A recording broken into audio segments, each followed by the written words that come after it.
जय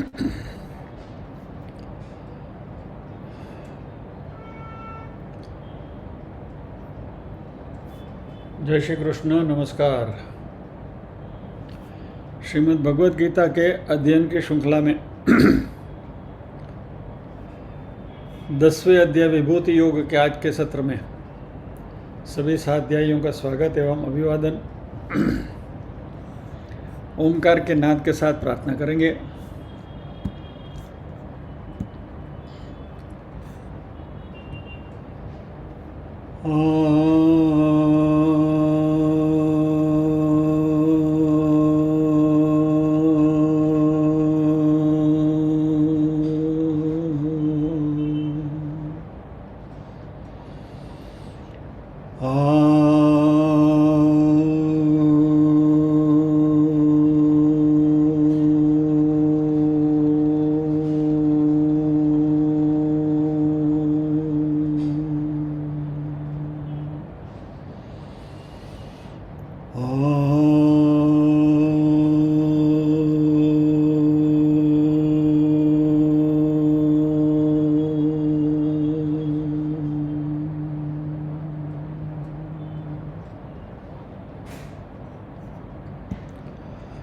वक्रतुंड महाकाय सूर्यकोटिसमप्रभ निर्विघ्नं कुरु मे देव सर्वकार्येषु सर्वदा।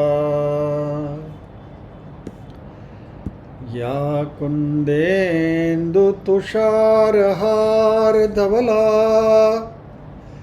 या शुभ्रवस्त्रावृता या वीणावरदण्डमण्डितकरा या श्वेतपद्मासना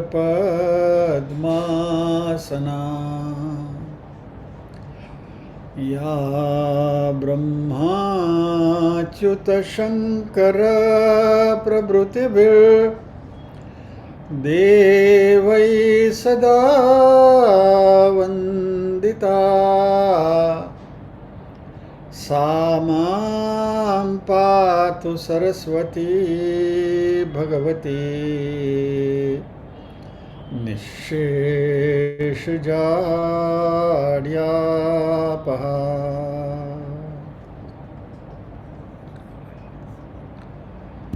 वसुदेवसुतं देवं कंसचाणूरमर्दनं देवकी परमानन्दं कृष्णं वन्दे जगद्गुरुम्। ॐ सहना भवतु सहनौ भुनक्तु सह वीर्यङ्करवावहै तेजस्विनावधीतमस्तु मा विद्विषावहै। ॐ शान्ति शान्ति शान्तिः।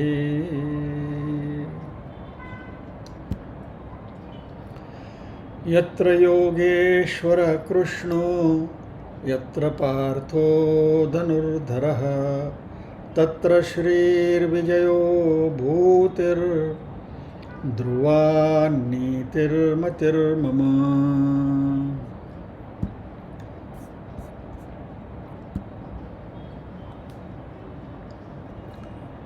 शैलाबेन से पारायण करने का अनुरोध करेंगे।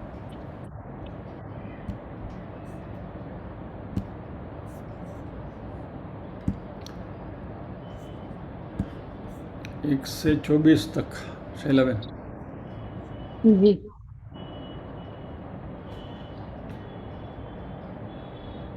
जय श्री कृष्ण। जय श्री कृष्ण। ओम श्री परमात्मने नमः। अथ दशमोऽध्यायः विभूति योगः। श्रीभगवानुवाच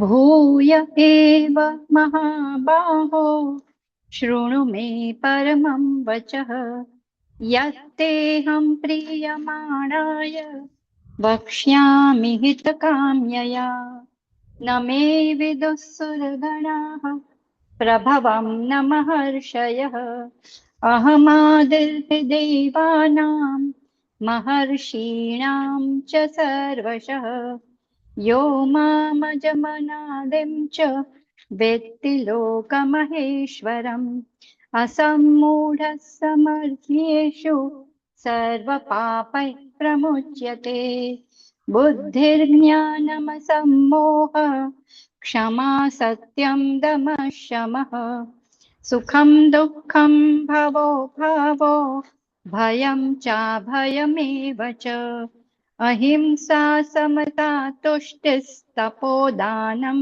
यशो यशः भवन्ति भावा भूतानां मत्त एव पृथग्विधाः महर्षयः सप्त पूर्वे चत्वारो मनवस्तथा मद्भावा मानसा जाता येषां लोक इमः प्रजाः एतां विभूतिं योगं च मम यो वेत्ति तत्त्वतः सोऽविकम्पेन योगेन युज्यते नात्र संशयः अहं सर्वस्य प्रभवो मत्तः सर्वं प्रवर्तते इति मत्वा भजन्ते मां बुधा भावसमन्विताः मच्चित्ता मद्गतप्राणा बोधयन्तः परस्परं कथयन्तश्च मां नित्यं तुष्यन्ति च रमन्ति च तेषां सततयुक्तानां भजतां प्रीतिपूर्वकम् ददामि बुद्धियोगं तं येन मामुपयान्ति ते तेषामेवानुकम्पार्थ महमज्ञानजं तमः नाशयामि यात्मभावस्थो ज्ञानदीपेन भास्वता अर्जुन उवाच परं ब्रह्म परं धाम पवित्रं परमं भवान् पुरुषं शाश्वतं दिव्यमादिदेवमजं विभुम् आहुस्त्वां ऋषयः सर्वे देवर्षिर्नारदस्तथा असितो देवलो व्यासः स्वयं चैव ब्रवीषि मे सर्वमेतद्रुतं मन्ये यन्मां वदसि केशव न हि ते भगवन् व्यक्तिं विदुर्देवा न दानवाः स्वयमेवात्मनात्मानं वेत्थ त्वं पुरुषोत्तम भूतभावन भूतेश देवदेव जगत्पते वक्तुमर्हस्य शेषेण दिव्या ह्यात्मविभूतयः याभिर्विभूतिभिर्लोका निमांस्त्वं व्याप्य तिष्ठसि कथं विद्यामहं योगिन्स्त्वां सदा परिचिन्तयन् केषु केषु च भावेषु चिन्त्योऽसि भगवन्मया विस्तरेणात्मनो योगं विभूतिं च जनार्दन भूय कथय तृप्तिर्हि शृण्वतो नास्ति मे मृतम् श्रीभगवानुवाच हन्त ते कथयिष्यामि दिव्या ह्यात्मविभूतयः प्राधान्यतः कुरु श्रेष्ठ नास्त्यन्तो विस्तरस्य मे अहमात्मा गुडाकेश सर्वभूताशयस्थितः अहमादिश्च मध्यं च भूतानामन्त एव च आदित्यानामहं विष्णुर्ज्योतिषां रविरंशुमान् मरीचिर्मरुतामस्मि नक्षत्राणामहं शशी वेदानां सामवेदोऽस्मि देवानामस्मि वासवः इन्द्रियाणां मनश्चास्मि भूतानामस्मि चेतना रुद्राणां शङ्करश्चास्मि वित्तेषो यक्षरक्षसां वसूनां पावकश्चास्मि मेरुशिखरिणामहम् पुरोधसां च मुख्यं मां विद्धि पार्थ बृहस्पतिम् सेनानीनामहं स्कन्दः सरसामस्मि सागरः। जय श्री कृष्ण। जय श्री कृष्ण। बने रहिए 25वें श्लोक के लिए।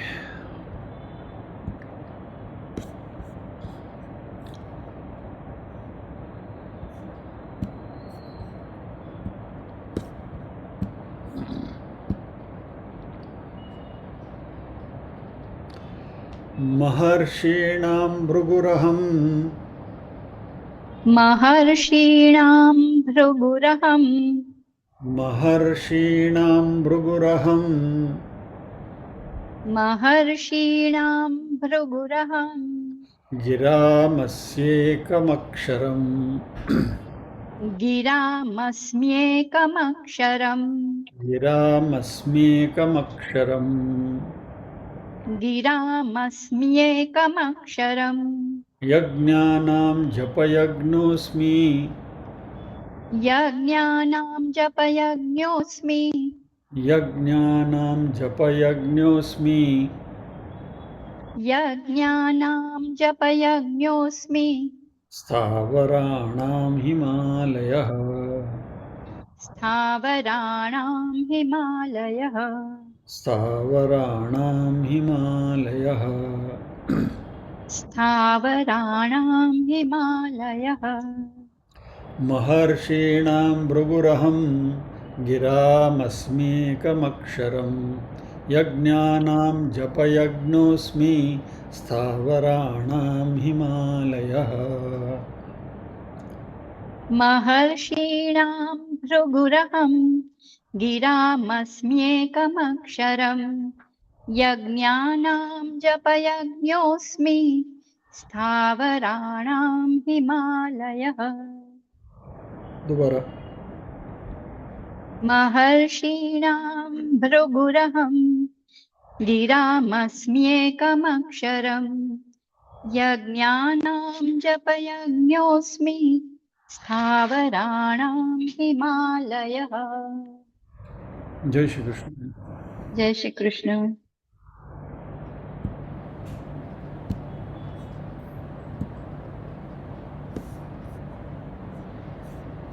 महर्षीणां भृगुरहं महर्षीणां भृगुः अहम्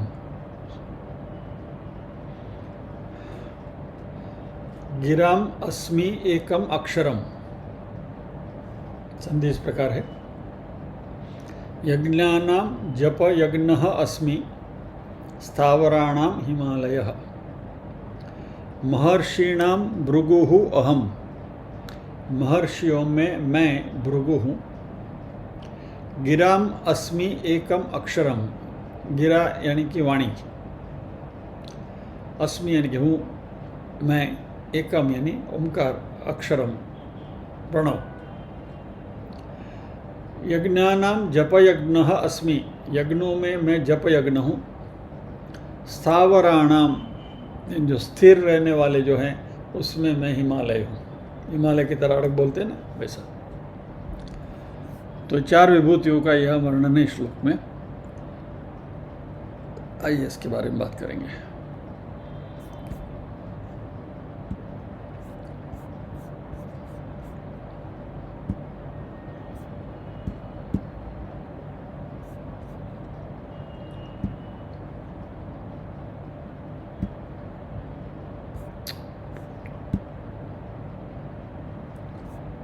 महर्षीणां भृगुरहं महर्षियों में मैं भृगु हूँ।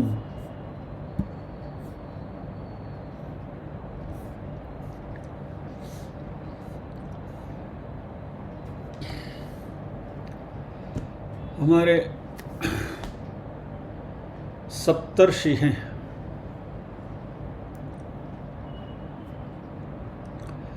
जो ब्रह्मा जी के मानस पुत्र कहलाए हैं और इन सप्तर्षियों में भृगु ऋषि मुख्य कहलाए हैं। हमने इस बात की चर्चा हम कर चुके हैं इसी 10वें अध्याय के 6ठे श्लोक में। महर्षय सप्तपूर्वे चत्वारो मनवस्तथा मद्भावा मानसा जाता येषाम लोक इमा प्रजा। तो 7 ऋषियों की बात हमने करी थी, महर्षियों की। अभी पुराणों से ये हमें बात मिलती है कि ब्रह्मा जी ने ये सप्तर्षि उनके मानस पुत्र कहलाए हैं, यानी मन से कल्पना करके इनको उन्होंने प्रकट किया और अग्नि से प्रकट किया और उस अग्नि से सुंदर भृगु उत्पन्न हुए। अग्नि के अंगारों से अंगिरा उत्पन्न हुए। अग्नि के शिखर से अत्रि उत्पन्न हुए। किरणों से मरीचि उत्पन्न हुए। केश से पुलस्त्य का जन्म हुआ और उसके बाद लंबे केशों से महातपस्वी पुल उत्पन्न हुए और अग्नि की जो तेजस्वीता है उससे वशिष्ठ का जन्म हुआ। यानी अग्निशिखा जो होती है उसमें से ये 7 ऋषियों का प्रादुर्भाव हुआ। सो दे आर नेमली भृगु, अंगिरा, अत्रि, पुलस्त्य, पुलह, वशिष्ठ। कौन रह गया? भृगु, अंगिरा, अत्रि, मरीचि, पुलस्त्य, पुलह और वशिष्ठ। 7 हो गए ना। तो सप्तर्षि का प्रादुर्भाव हुआ। एक्चुअली पहले हमने देखा था कि सबसे पहले तो ब्रह्मा जी ने सनत कुमार को मैनिफेस्ट किया और सनत कुमार को प्रजोत्पत्ति करने के लिए कहा गया था। ये सारी कहानी हमने 6ठे श्लोक में देख ली है, खाली जस्ट फॉर रिकैपुलेशन आपको मैं कह रहा हूँ। लेकिन उन्होंने तो जन्म लेते ही संन्यास ले लिया, तो फिर वो उस सृष्टि का सृजन कौन करेगा, प्रजोत्पत्ति कौन करेगा? इसलिए ब्रह्मा जी ने फिर इन 7 ऋषियों को मैनिफेस्ट किया, उत्पन्न किया और जो फिर बाद में गृहस्थी बने। तो हम सब जो हैं वो इन 7 ऋषियों की संतान हैं। तो इन सब सप्तर्षियों में भृगु ऋषि मुख्य है।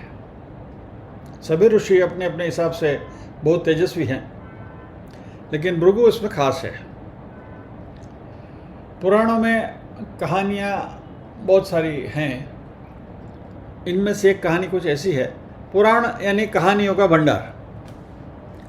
बहुत सारी कहानियाँ बहुत सारे पुराणों में अलग अलग तरीके से, एक ही कहानी अलग अलग पुराणों में अलग अलग तरीके से कही गई है, but then we have to take them as fiction.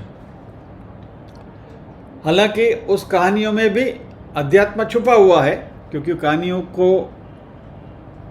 के जो रचयिता हैं, जो पुराणों के रचयिता हैं, उन्होंने भी इसी मकसद के पुराणों की रचना करी है कि जिससे हमें अल्टीमेटली ब्रह्म के बारे में ही पता चले। इन कहानियों में ब्रह्म की बातें बुन ली गई हैं, but after all they are all fables, कहानियाँ हैं।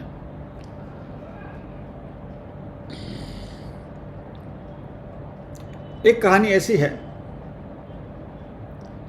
कि भृगु को ये त्रिमूर्ति ब्रह्मा, विष्णु और महेश, इनकी परीक्षा लेने की इच्छा हुई। भृगु के जन्मदाता ब्रह्मा, विष्णु और महेश, ब्रह्मा के रजोगुण, सत्वगुण और तमोगुण के प्रादुर्भाव, बराबर, ब्रह्मा, विष्णु और महेश। और भृगु ऋषि ने सोचा कि मैं इनकी परीक्षा लूं। और इन तीनों में से सबसे ज़्यादा सहनशीलता किस में है, वो भृगु देखना चाहते थे। कौन, who is the most patient, सहनशील कौन है। तो वो ब्रह्मा जी के पास गए और ब्रह्मा जी को उसने कुछ अपने तरीके से कुछ चिढ़ाना शुरू किया। स्टार्टेड इरिटेटिंग ब्रह्मा, और आउट ऑफ चिढ़ जाने से, इरिटेट होने से ब्रह्मा जी गुस्सा हो गया। तो भृगु ने देखा कि ब्रह्मा जी में पेशेंस नहीं है, सहनशीलता नहीं है। फिर वो शिव जी के पास गए। अभी शिव जी तो हमें मालूम है कि वो रुद्र हैं, तो शिव जी को तो गुस्सा होने में देर लगती नहीं, और वैसे भी तमोगुण का मैनिफेस्टेशन है, तो शिव जी को गुस्सा कराना कोई बड़ी बात नहीं थी। तो ब्रह्मा और शिव जी दोनों भृगु की परीक्षा में फेल हो गए, चिढ़ गए। अभी बचे विष्णु, तो विष्णु के पास गए और भृगु ने सोचा कि अभी विष्णु को तो कुछ इस तरीके से मैं कुछ ऐसी चेष्टा करूं कि विष्णु गुस्सा हो ही जाएंगे। तो भृगु ने विष्णु जहाँ शयन कर रहे थे, शेषशायी विष्णु, उनके वक्षस्थल पर जाकर जोर से लात मारी दाएं पर से। तो विष्णु गुस्सा करने के बावजूद बजाय भृगु से पूछते हैं, ऋषि जी आप ठीक तो हैं? कहीं आपके पैर तो चोट तो नहीं लगी? कहीं आपका पैर दुख तो नहीं रहा है? और ये चोट इतनी गहरी लगी थी कि विष्णु जी के हृदय कमल के ऊपर, चेस्ट के ऊपर, वक्षस्थल के ऊपर उनके भृगु ऋषि के चरणों का मार्क आ गया। श्रीवत्सांगतम वक्षसम। तो अभी ये त्रिमूर्ति की परीक्षा लेने वाला ऋषि स्वयं कितना महान होगा।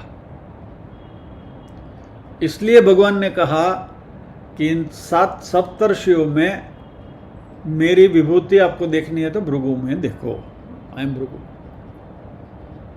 इसलिए भृगु का नाम 7 ऋषियों में, सप्तर्षियों में।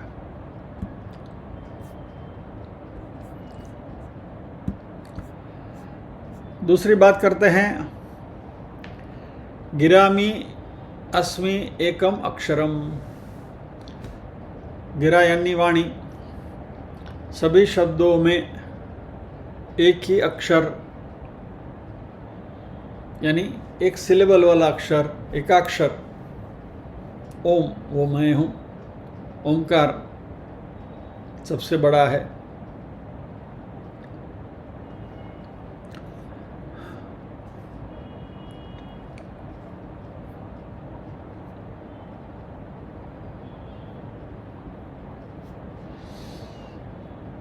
तो ऐसा कहा गया है कि जैसे समुद्र मंथन हुआ था और उसमें से अमृत उत्पन्न हुआ मंथन करते हुए, वैसे ब्रह्मा जी ने वाणी और अक्षरों का मंथन किया और उसमें से जो नवनीत निकला वह है ओमकार। और इसलिए ओमकार को वेद का सार कहा गया है, और इसलिए वह सबसे पवित्र मंत्र माना गया है ओमकार।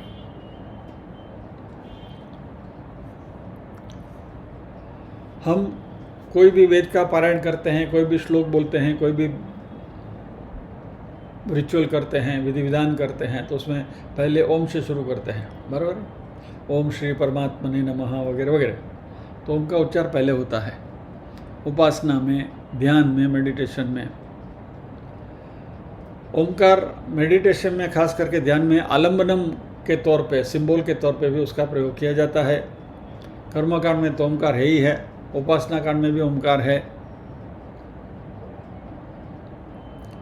ओमकार को ब्रह्म से उसको इक्वेट किया जाता है, ब्रह्म का ही स्वरूप है, क्योंकि ब्रह्म निर्गुण निराकार है। तो ब्रह्म को हम कैसे, उनका यदि हमें साधना करनी है तो कैसे करें ब्रह्म को, how do we perceive the Brahm? तो ओमकार के द्वारा ब्रह्म की हमें भांति होती है। मांडुक्य उपनिषद में तो हमने ओमकार के बारे में काफ़ी चर्चा करी थी। ओम इत्येतद् अक्षरम इदगुम सर्वम तस्योप व्याख्यानम वगैरह वगैरह। ओम इत्येतद् अक्षरम इदम सर्वम, तो ये ओमकार के बारे में हमने पूरी व्याख्या करी थी।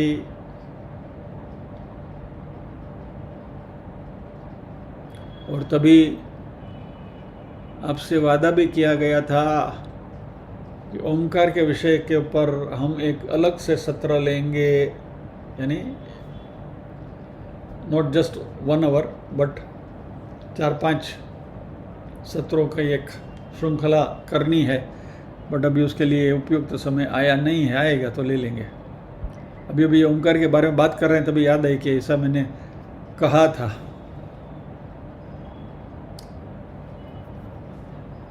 आपको तो विस्मृति होना बहुत स्वाभाविक है।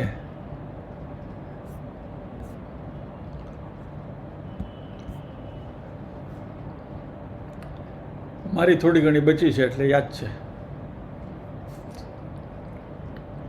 Anyway, तो ओमकार ये सारे सृष्टि का बीज है। भूतम भवत भविष्यति सर्व ओमकार है, या पास्ट प्रेजेंट फ्यूचर सब कुछ ओमकार ही है। तो ज्ञान कांड में भी ओमकार का महत्व है, उपासना कांड में भी ओमकार का महत्व है, कर्म कांड में भी ओमकार का महत्व है। और इस तरीके से ओमकार बहुत मुख्य इम्पोर्टेंट मंत्र है, इसलिए हम सब कुछ ओम से शुरू करते हैं। हमारे सभी वर्गों की शुरुआत भी हम ओमकार से ही करते हैं। तो इसलिए भगवान कृष्ण कहते हैं कि सभी शब्दों में मैं पवित्र ओमकार हूँ, यानी गिराम यानी कि वाणी में, सभी शब्दों में मैं ओमकार हूँ।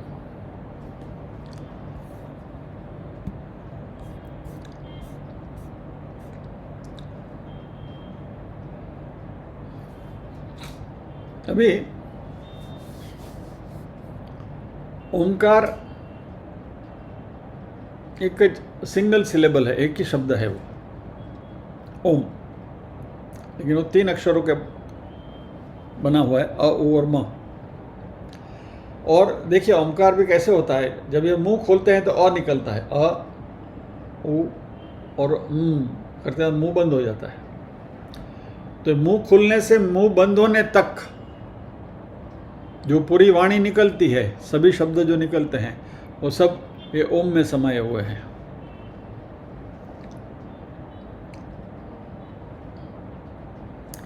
तो क्योंकि परमात्मा को हम दूसरा कोई नाम नहीं दे सकते, निर्गुण निराकार है, इसलिए तो ये ओमकार में हम परब्रह्म को देखते हैं।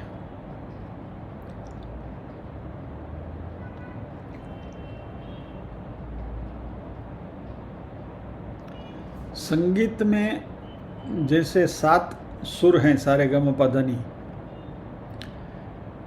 लेकिन इन सुरों के बीच में भी श्रुतियाँ हैं, तो ये सारी श्रुतियाँ मिलकर 22 होते हैं। वैसे कहीं कहीं शास्त्रों में बताया गया है कि ओमकार अ से म के बीच में देयर आर 54 सिलेबल्स, अलग अलग मात्रा में। और ये 54 इंटू 2, आरोह में 54, अवरोह में 54 मिलकर 108 होता है, और इसलिए जाप में 108 की संख्या बताई गई है।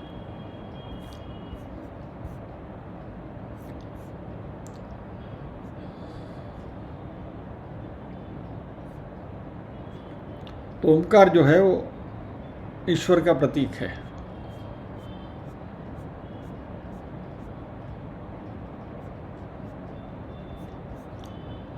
इसके बाद भगवान कहते हैं यज्ञानाम जप यज्ञोस्मि, यज्ञों में मैं जप यज्ञ हूँ। सभी प्रकार की धार्मिक साधनाओं में, सभी प्रकार की आध्यात्मिक साधनाओं में भगवान कहते हैं कि मैं मुख्यतः जप यज्ञ के रूप में मेरी विभूति कहलाती है। और कृष्ण ने जप यज्ञ को ही क्यों पसंद किया? जप यज्ञ ऐसा है कि इसमें कोई बंधन नहीं है। सभी लोग, सभी वर्ण के, सभी आश्रम के व्यक्ति,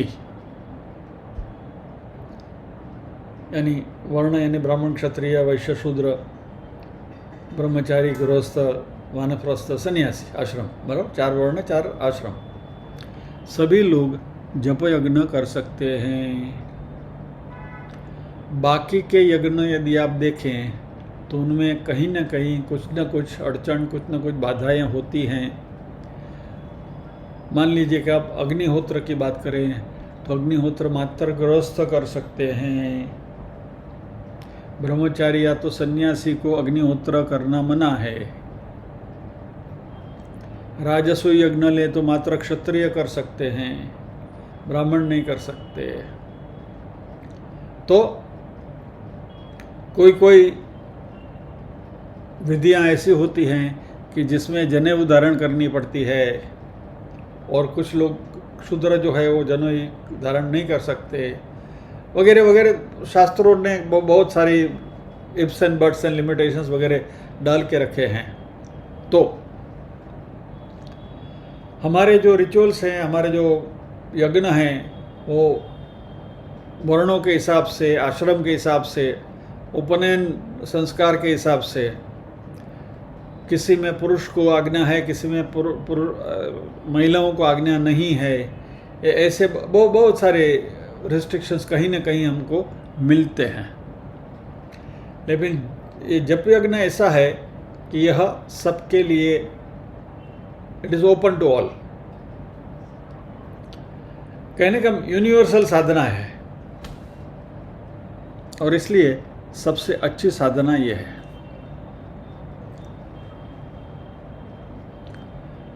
जप यज्ञ का दूसरा फायदा यह है कि हमें किसी समय या किसी स्थल की जरूरत नहीं है। जैसे हम 6ठे अध्याय में ध्यान के लिए सीख रहे हैं, शुचोदेशे प्रतिष्ठाप्य स्थिरमासनमात्मनः नात्युच्चितम नाति नीचम शैलाजिन कुशोत्तरम वगैरह वगैरह, बराबर। ये सब विधि विधान की जरूरत नहीं है जप यज्ञ में। आप कहीं भी बैठकर जप कर सकते हो। आपको यदि कोई हवन करना है, कोई यज्ञ करना है, तो आपको पर्टिकुलर उसके लिए जगह चाहिए, हवन कुंड चाहिए। आपको एक पर्टिकुलर दिशा में, पूर्व की दिशा, पूर्वोत्तर मुख से ही आप, और पूर्व मुख से या तो उत्तर मुख से आपको बैठना चाहिए। जप यज्ञ में कोई रिस्ट्रिक्शन नहीं है। किसी भी समय, किसी भी सब जगह पर, किसी भी संजोगों में आप जप यज्ञ कर सकते हैं। जप यज्ञ में हिंसा नहीं है। बहुत पुराने जन्म काल में, वैदिक समय में, यज्ञों में पशुओं की आहुति भी दी जाती थी। બુદ્ધને એને પોતાનો ચોખ્ખો નોખો એટલા માટે કર્યો કે Buddha did not want to, I mean he was against this animal sacrifices, और इसकी वजह से उन्होंने बौद्ध धर्म का प्रादुर्भाव किया। लेकिन धीरे धीरे वो हिंसा तो अभी चली गई। लेकिन फिर भी यदि हम यज्ञ करते हैं, आज की तारीख में भी यदि हम यज्ञ करते हैं, तो हिंसा तो होती ही है। क्योंकि उसमें जो कास्ट का प्रयोग करते हैं, उसमें कई कीड़े मकोड़े अंदर होते हैं, उसका जो धुआं होता है उससे भी कुछ इधर उधर के जो सूक्ष्म जीव है उसकी हिंसा तो होती ही है, वगैरह वगैरह।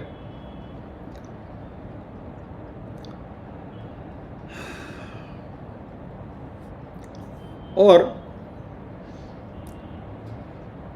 आज के परिप्रेक्ष्य में बात की जाए तो हम सबके घुटनों में दर्द है, हम जमीन पर पालथी मार कर बैठ नहीं सकते, और उसमें फिर पुरोहित आपको बोले कि खड़े हो जाओ, फिर एक ऐसे मुद्रा में कलश ले लो, बराबर।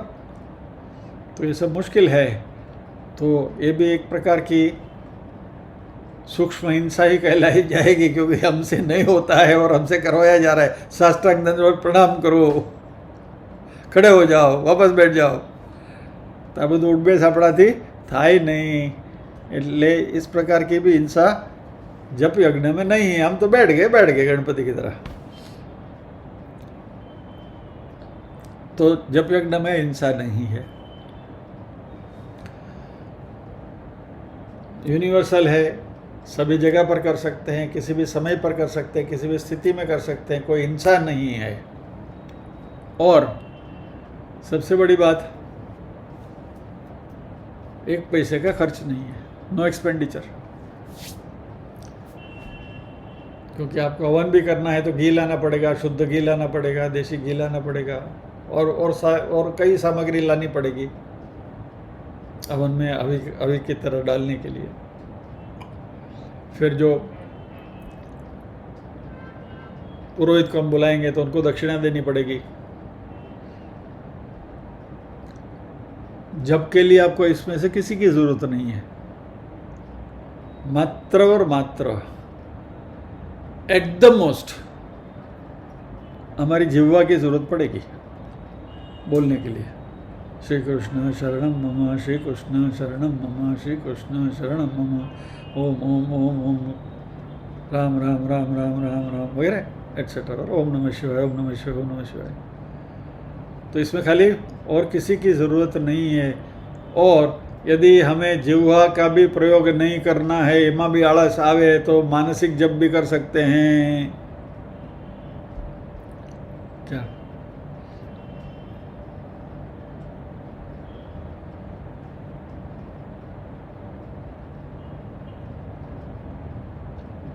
वही उसमें ही आता है, तूने रात गवाई सोए के में।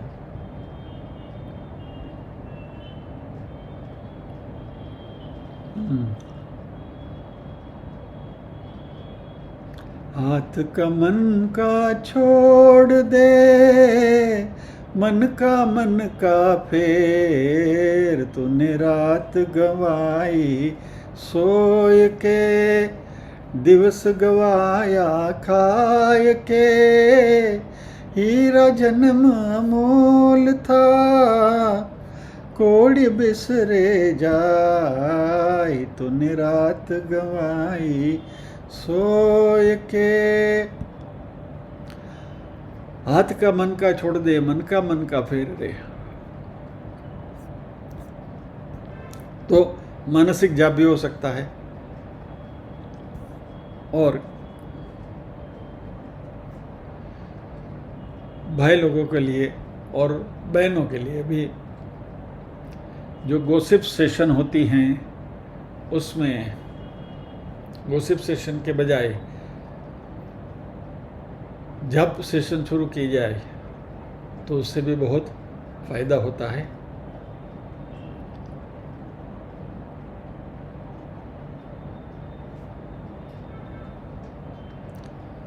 वैसे हम उपवास भी करना है, मान लीजिए कल एकादशी उपवास भी करना है, तो हम हमारी तबीयत की वजह से नहीं कर सकते हैं, अभी भूखा रहवा तो नहीं, तो उपवास भी नहीं कर सकते, एकादशी भी नहीं कर सकते हैं। फिर हमारे सबकी दिनचर्या इतनी कठिन और बिजी हो गई है कि बाकी के कुछ धार्मिक कार्य करना भी अभी तो मुमकिन नहीं है। सत्यनारायण की कथा पण वर्ष में एक बार करवी हो तो बहु आयोजन करવું पड़े, बहुत कुछ सोचना पड़ता है। तो हमारे शास्त्र कहते हैं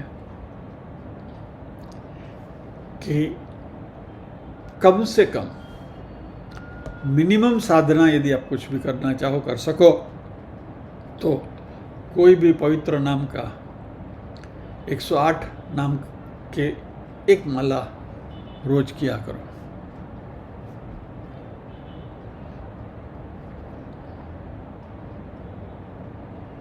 जपे नैव तो संसिद्ध है, जब से उसको संसिद्ध करना चाहिए।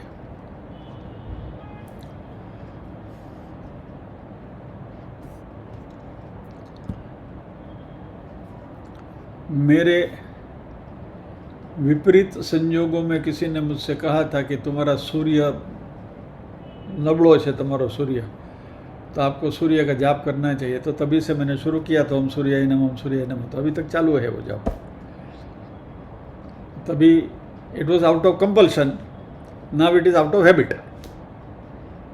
पहले ज़रूरत थी कुछ सिद्ध करने के लिए कि भाई हमारी बाहर निकलिए, सूर्य ना जाप करिए, तो तभी करना शुरू किया, तभी वो आदत हो गई है, तभी वो आदत चालू है, तो सूर्य का जाप चालू है।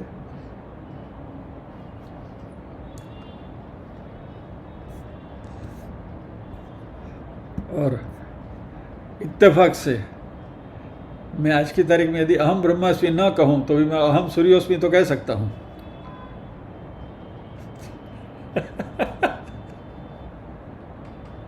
anyway, तो यानी कहने का तात्पर्य यह है कि शास्त्र ऐसा कहते हैं कि किसी भी एक पवित्र नाम का 108 नाम की एक माला, एक जाप करना चाहिए।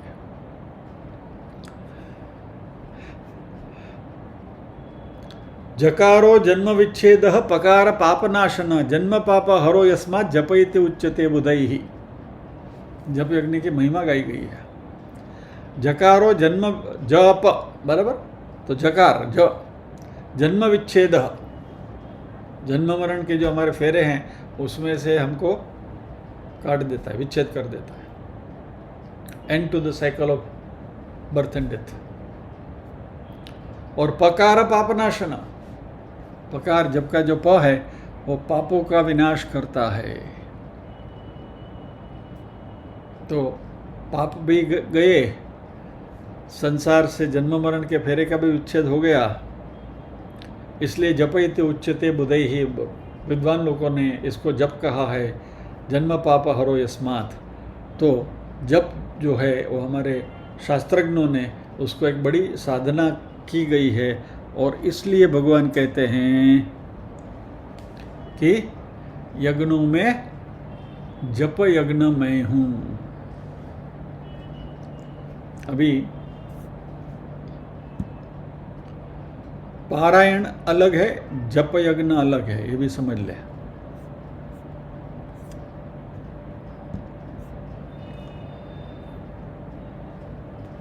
हर शुक्रवार को 7:30 बजे जो हम करते हैं, या तो हमारे वर्ग की शुरुआत में शुक्र शनिवार को जो अध्याय की शुरुआत होती है, तभी प्रार्थना के बाद जो हम करते हैं वो पारायण है। पारायण यानी स्तोत्रों की एक श्रृंखला लेकर उसका लीनियर पाठ करना, यानी श्लोक एक के बाद एक श्लोक को बोलना, इसको पारायण कहते हैं। पारायण में रिपीटिशन नहीं है, पुनरावर्तन नहीं है। हालांकि जप में पुनरावृत्ति है। तो गीता का एक अध्याय आप लेकर बैठे तो वो पारायण होता है, भगवत गीता का पारायण होता है। भागवत ले लो, गीता ले लो, कोई भी ग्रंथ ले लो, तो ग्रंथ के श्लोकों का पारायण होता है। लेकिन जप में क्या है, एक ही मंत्र है जिसको हम बार बार रिपीट करते हैं, श्री कृष्ण शरणम मम, श्री कृष्ण, और या तो ओम ओम ओम ओम ओम, बराबर। तो उसकी पुनरावृत्ति होती रहती है। मंत्र आवृत्ति ही जपः। और इसलिए कृष्ण कहते हैं कि सभी साधनाओं में जप यज्ञ मैं हूं। और फिर कहा स्थावराणाम हिमालय। भगवान ने सडनली टॉपिक चेंज किया, अभी सीधा हिमालय के ऊपर आ गए।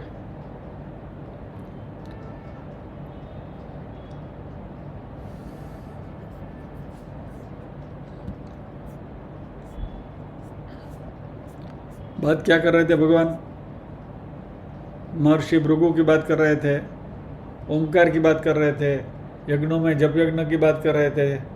इनमें सडनली आ गए हिमालय के ऊपर जो ठोस है। भगवान को तो अपनी विभूतियों का वर्णन करना है, जो याद आ गया बोल दिया। भगवान बोलते मेरी मर्जी। तो इसमें कोई सूत्रबद्धता या तो कोई क्रम रखने की कोई जरूरत नहीं है। भगवान को जो भी सूझा वो बोल दिया, नो थिंकिंग इज रिक्वायर्ड। स्थावरम, स्थावर यानी नहीं हिलने वाला, अडिग जो है उसमें मैं हिमालय हूं।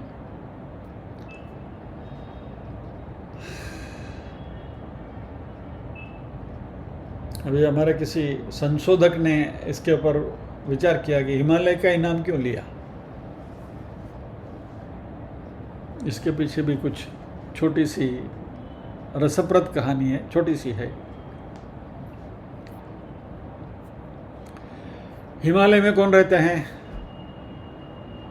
शिव जी। शिव जी ने किससे ब्याह किया? पार्वती जी से। पार्वती कौन है? हिमालय की पुत्री, बराबर।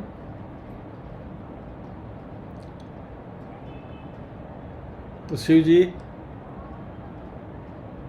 ससुराल में रहते हैं, बराबर। मात्र शिव जी नहीं, लक्ष्मी जी कहाँ से उत्पन्न हुई? समुद्र में से, क्षीर सागर में से। जब मंथन किया तभी समुद्र में से लक्ष्मी उत्पन्न हुई ना। देवदानव का चर्निंग हुआ तभी समुद्र मंथन हुआ, तभी वहाँ से लक्ष्मी प्रकट हुई। विष्णु जी कहाँ विराजमान है? शेषाशाही भगवान समुद्र में, वो भी ससुराल में पड़े हैं। तो शिव जी भी ससुराल में हैं, विष्णु जी भी ससुराल में हैं, कृष्ण विष्णु के अवतार हैं। तो अभी अपनी बीवी को कौन नाराज करेगा भाई?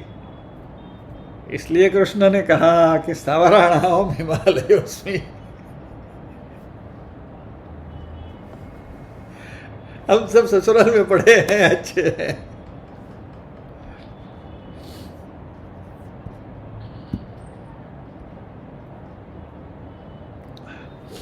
विष्णु पुराण में कहा गया है, क्षीर सागर शाही विष्णु लक्ष्म्या सा स्थित सदा। भगवान विष्णु क्षीर सागर में शेषनाग पर शयन करते हैं और देवी लक्ष्मी के साथ सदा निवास करते हैं। इसलिए विष्णु जी अपनी ससुराल में है। शिव पुराण में विद्येश्वर संहिता में 6ठे अध्याय में कहा गया है, कैलासे गिरिशृंगे तु शिव पार्वत्या सह स्थितः। भगवान शिव कैलाश पर्वत पर माता पार्वती के साथ निवास करते हैं।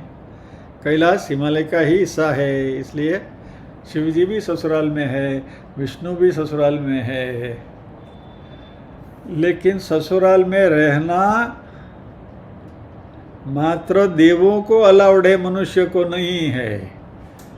मनुष्य ससुराल में 1 हफ्ते से ज़्यादा रहने को गया तो उसकी कीमत कौड़ी की हो जाएगी।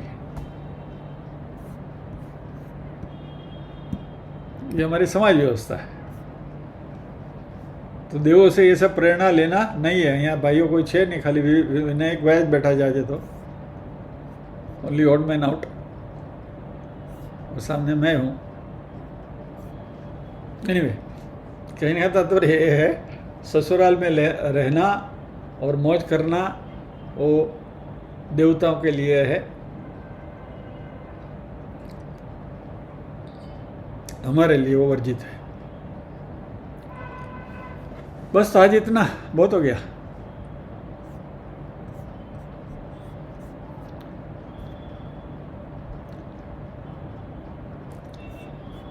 यदि चाहो तो एक बार श्लोक के ऊपर दृष्टिपात पुनः कर लेते हैं।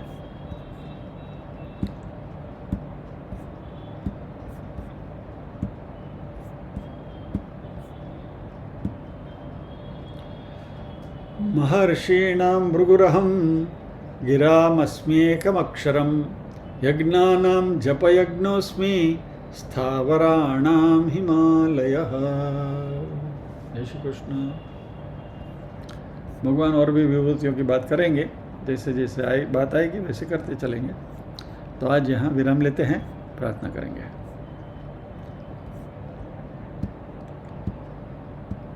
ओम असतो मा सद्गमय तमसो मा ज्योतिर्गमय मृत्योर्मा अमृतंगमय। सर्वेषां स्वस्तिर्भवतु, सर्वेषां शान्तिर्भवतु, सर्वेषां मंगलं भवतु, सर्वेषां पूर्णं भवतु। लोकाः समस्ताः सुखिनो भवन्तु, लोकाः समस्ताः सुखिनो भवन्तु। नाहं कर्ता हरिः कर्ता, हरिः कर्ता हि केवलम्। ओम शांति शांति शांति। सभी के हृदय कमल में विराजमान परमात्मा को विराम करते हुए आज के सत्र को विराम देते हैं। परमात्मा को वंदन करते हुए आज के सत्र को विराम देते। परमात्मा को विराम नहीं देना है, परमात्मा को वंदन करते हुए आज के सत्र को विराम देते हैं। अगले शनिवार फिर मिलेंगे। जय श्री कृष्ण।